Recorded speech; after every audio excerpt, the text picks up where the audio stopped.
Shalom Bapak Ibu dan Saudara yang terkasih dalam nama Tuhan. Kita bersyukur atas rahmat dan berkat-Nya boleh kembali berjumpa, dan saat ini perjumpaan kita mempersiapkan diri dalam rangka menyambut perjamuan kudus di bulan Oktober mendatang. Oleh sebab itu, sebelum kita bersama mendengarkan sabda Tuhan sebagai landasan untuk mendadar diri kita, menyiapkan diri untuk ikut serta dalam undangan sakramen perjamuan kudus. Oleh sebab itu, mari bersama kita menyatukan hati, kita memohon pertolongan Tuhan di dalam doa. Mari bersama kita berdoa. Tuhan, kami sungguh bersyukur saat ini karena diberikan waktu dan kesempatan untuk menyiapkan diri kami masing-masing dari rumah kami masing-masing untuk kami bersedia ikut serta dalam sakramen perjamuan kudus pemberian Tuhan. Kami serahkan sepenuhnya dalam kasih dan kemurahan-Mu, terlebih ketika kami bersama akan mendengarkan sabda-Mu, kiranya menjadi kekuatan bagi kami agar kami semakin mengerti dan memahami apa yang Tuhan kehendaki dalam kehidupan kami.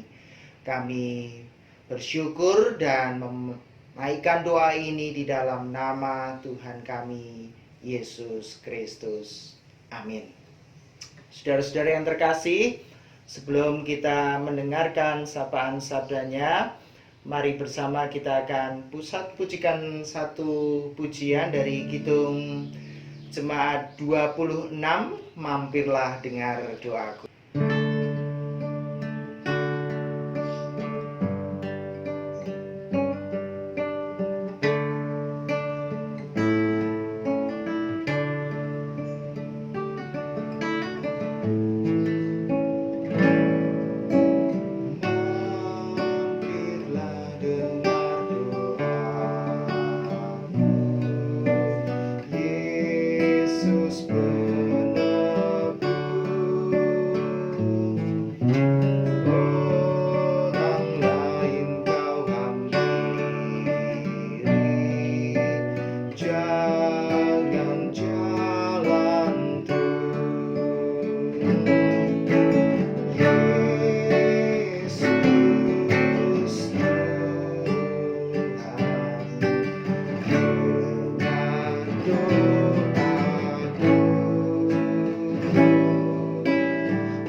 Jemaat yang terkasih dalam nama Tuhan, bersama kita akan mendengarkan sapaan sabda Tuhan sebagai dasar dalam kita merespon persiapan diri dalam sakramen perjamuan kudus yang akan berlangsung di bulan Oktober.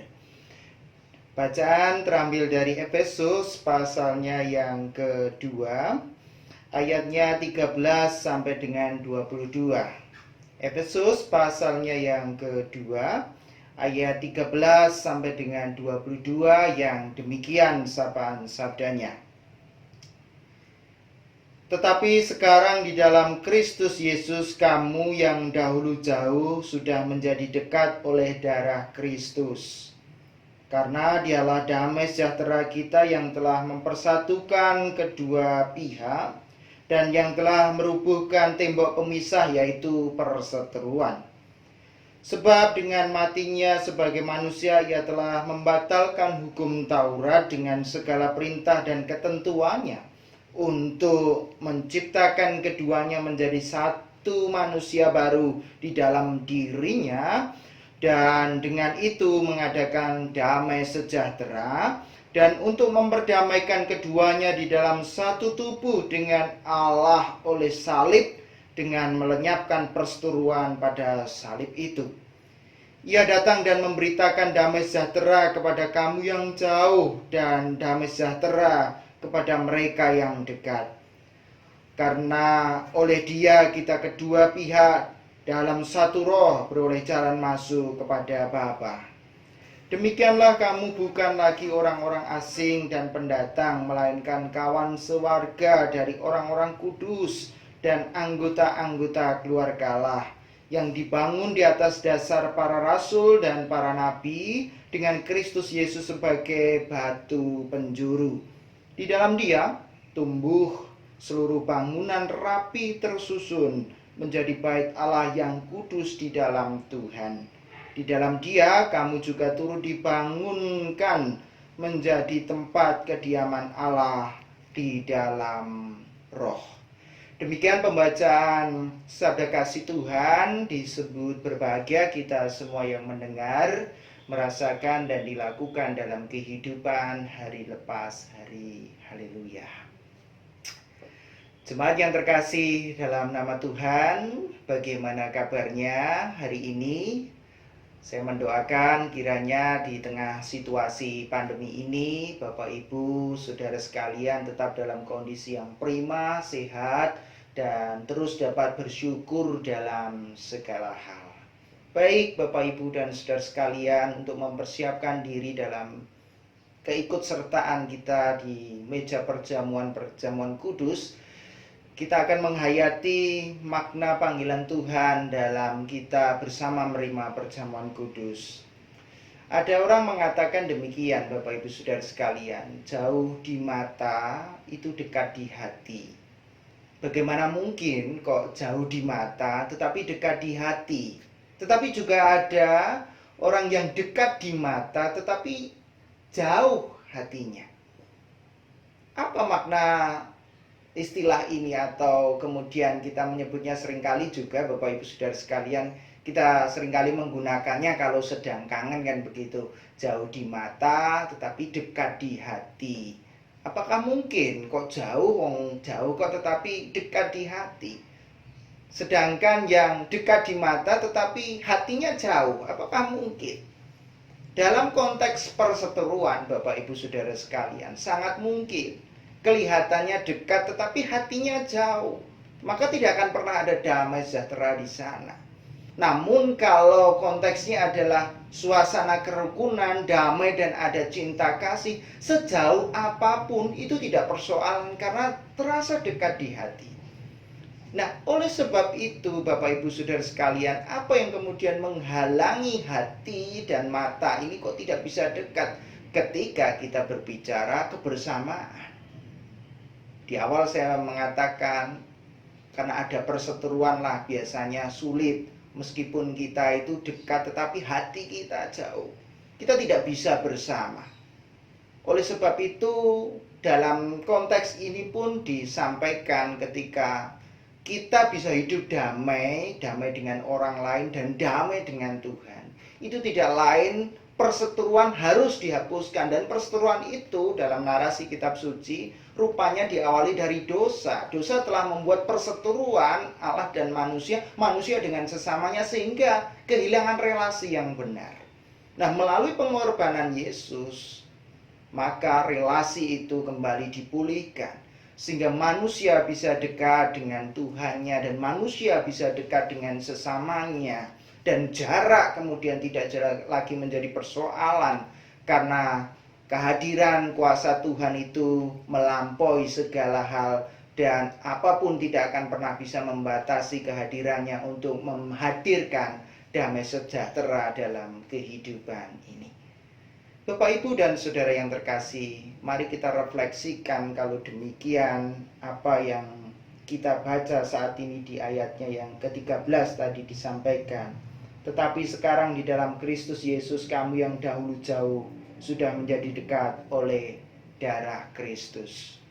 Pengorbanan Kristus telah membuat kita menjadi keluarga. Keluarganya siapa? Keluarga dalam kasih kemurahan Allah. Di ayatnya yang ke-21, 20 dikatakan 19 dan 20, demikianlah kamu bukan lagi orang asing dan pendatang, melainkan kawan sewarga dari orang-orang kudus dan anggota-anggota keluarga Allah yang dibangun di atas dasar para rasul dan para nabi dengan Kristus Yesus sebagai batu penjuru. Dengan demikian, Bapak Ibu Saudara sekalian, kita itu sudah menjadi keluarga. Maka keluarga itu punya ikatan batin, ikatan hati yang sangat dekat. Sejauh apapun pasti terasa dekat. Dan itulah yang kadangkala membuat kita kangen, Bapak Ibu Saudara sekalian. Jauh tapi hatinya dekat, itu kan membuat kangen.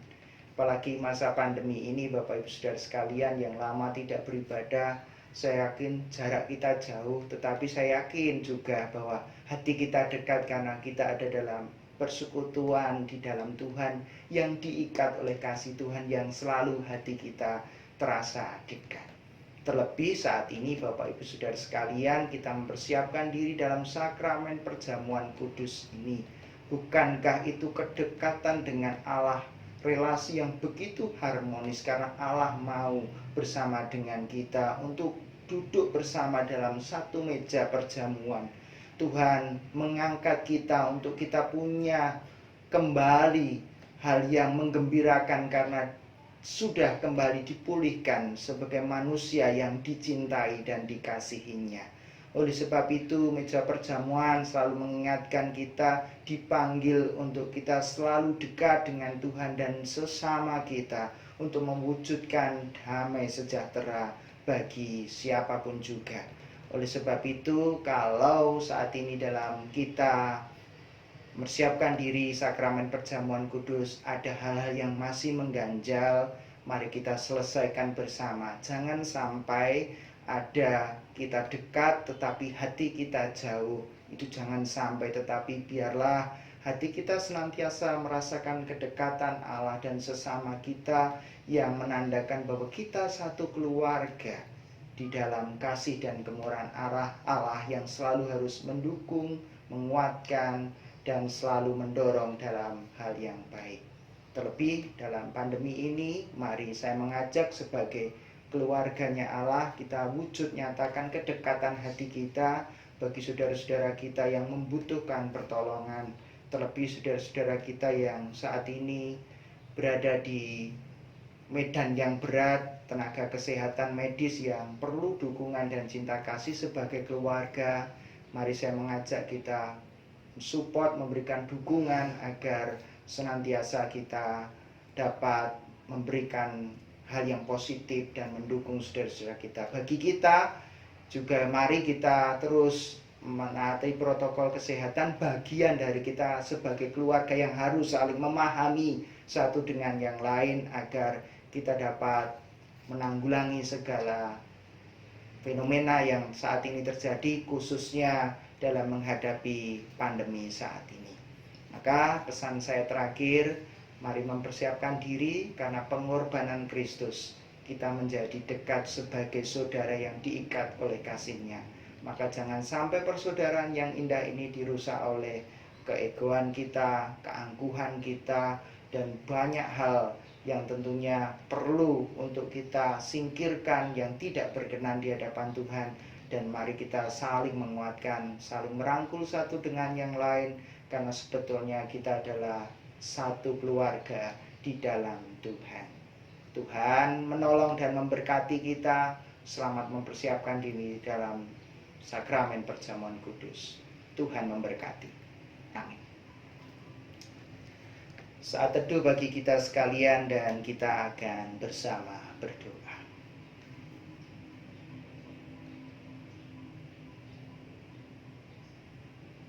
Bapa yang penuh kasih, kembali kami bersyukur karena saat ini Tuhan telah memberkati kami untuk kami mempersiapkan diri ikut serta dalam sakramen perjamuan kudus. Banyak hal yang kami peroleh ketika kami menghayati panggilan Tuhan dalam sakramen perjamuan kudus. Tidak lain supaya kami menjadi satu keluarga di dalam Tuhan yang saling mengasihi, jauh dari permusuhan dan perseteruan. Karena itulah yang menjauhkan kehidupan kami dari rasa damai, sukacita. Oleh sebab itu kiranya kami mampu menata kehidupan kami, sehingga yang ada dalam diri kami adalah rasa cinta kasih, kerukunan dan perdamaian. Karena kami sudah diikat oleh kasih Kristus, darah Kristus telah membuat kami menjadi dekat, menjadi saudara, menjadi keluarga di dalam kasih Tuhan. Terima kasih ya Tuhan, kami menyiapkan diri kami dengan penuh syukur dan sukacita. Dan kiranya kami sebagai pendeta majelis juga diberikan kemampuan untuk dapat terus melayani bersama dengan jemaat Tuhan GKJ Bambu dengan penuh syukur dan sukacita. Terima kasih ya Tuhan, dan di dalam nama-Mu kami berdoa dan bersyukur. Amin. Saudara-saudara yang terkasih dalam nama Tuhan, mari bersama kita akan akhiri persiapan perjamuan kudus kita ini dengan menunjukkan dari Kidung Jemaat 363, bagi Yesus kuserahkan.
Demikian Bapak Ibu Saudara sekalian, selamat mempersiapkan diri untuk ikut serta dalam sakramen perjamuan kudus. Selalu sehat dan semangat, Tuhan Yesus memberkati kita semua. Amin.